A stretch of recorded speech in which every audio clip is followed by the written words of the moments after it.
Welcome back to part 3 on Coptic book binding. We're going to get into sewing today. Here's what you should have in front of you: your book block, your boards, some waxed linen thread, a curved needle, and some binder clips. For some reason I kept calling them bulldog clips in the other videos, and I don't know why.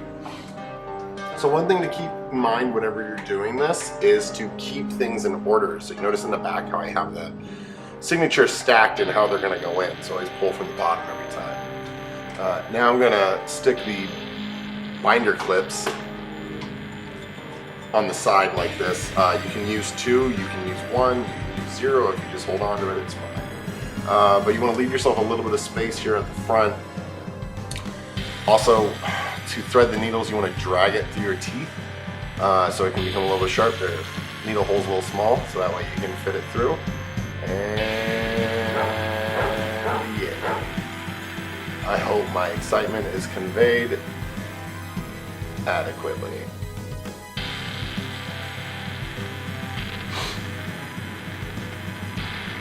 Alright, so sewing on your covers, the first thing you're going to do is start in that first hole, which are also called stations. Make sure you wiggle your all through the hole so that way the needle tool fits through comfortably. Through this whole video, you're going to notice me struggle through a few things that I normally don't have trouble with. So it's always good to see some failure, right? So I'm going through the hole, then I'm immediately going down through the board. It's important. So through the hole from the inside, then down through the board. Move those clips out of the way. And then I'm going to wrap around where it connected. So specifically right there, wrap right through, okay? Then you're gonna pull, make sure you don't pull your string out from the inside because you haven't tied a knot yet. Pull it a little bit taut. Again, you're holding that string on the inside, and then you're gonna poke back through the hole, all right? So you're gonna go back in. That's the weird part of Coptic binding. So you go out, tie a little knot, and go back in. You notice I have some struggles with this one, but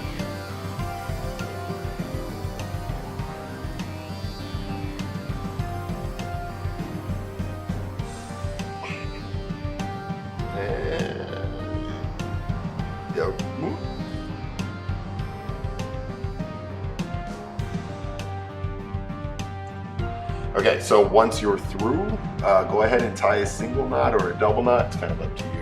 The waxed linen thread will hold most knots pretty comfortably, so feel free to just do 1 knot. But if you are a little scared, little scared guy, go ahead and double knot it. So here is just me continuing to tie or to bind the book in a faster motion. So I'm repeating the same process, except for I'm not tying a knot every time on the inside because that's unnecessary. So definitely making sure not to tie the knot again every time. I'll show you how to tie a new string later, so just kind of do what you need to do.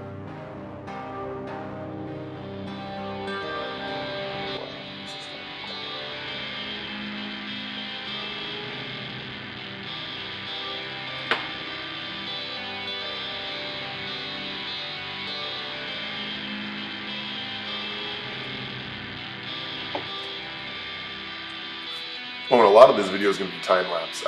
Book binding takes to actually bind the book together takes about an hour and 30 minutes. Your first time doing it could be 2 hours just because you're not used to it. So just be careful of that. All right, so now we're going from one signature to the other. So you're going to go out the last hole. Remove your binder clips that might get in the way. So go out the last hole, and then you're going to go down through the board. And then you're going to loop through just like before, but this time, instead of going back into the hole, you're going to go into the hole of the new signature. Crazy, I know. Sometimes I wonder if I sound too sarcastic.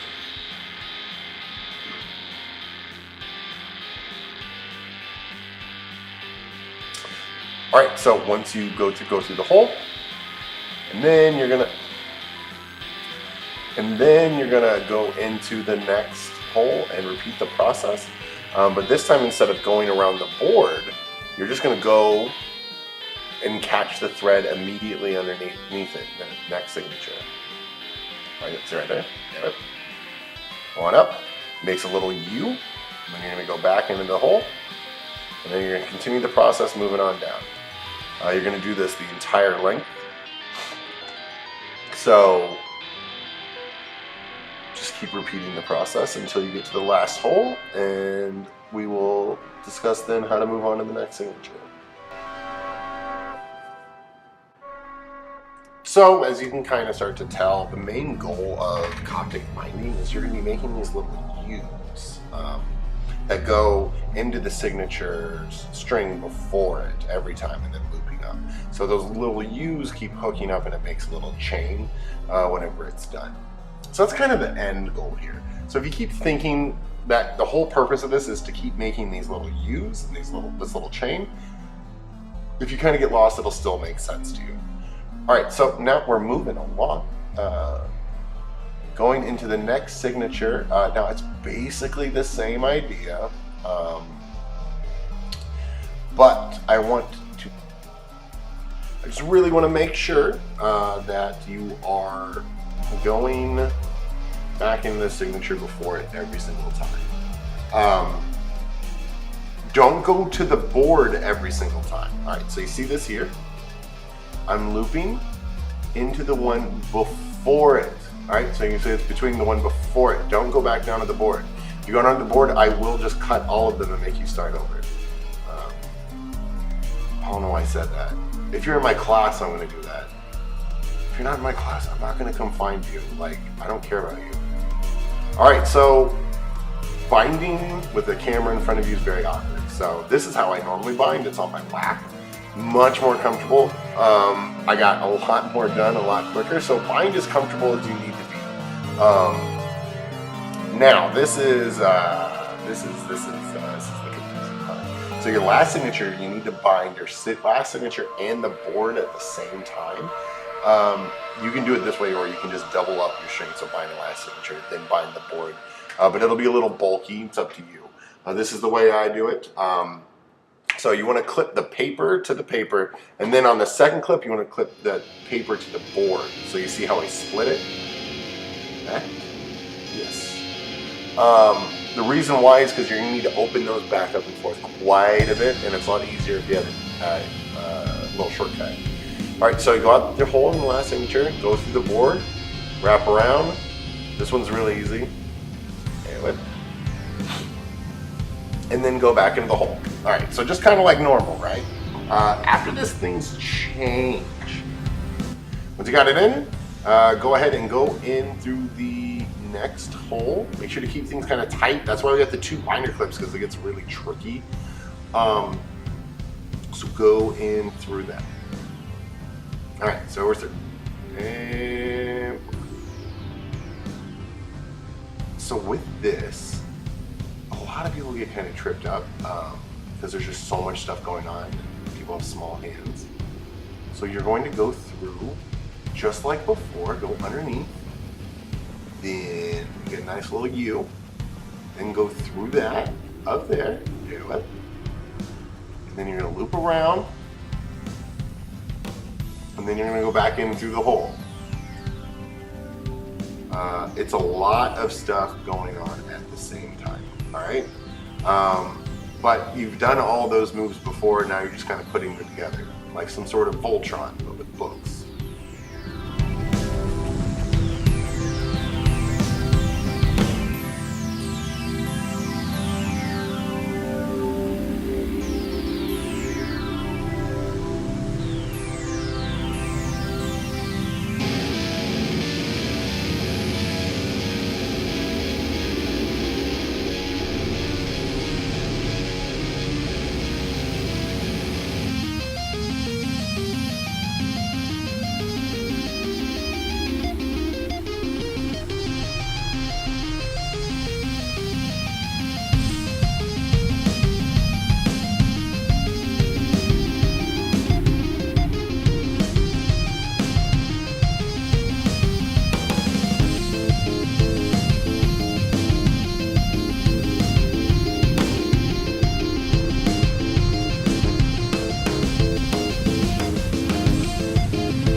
Alright, so with this I switched back to binding, which is on my lap, which is a lot more comfortable.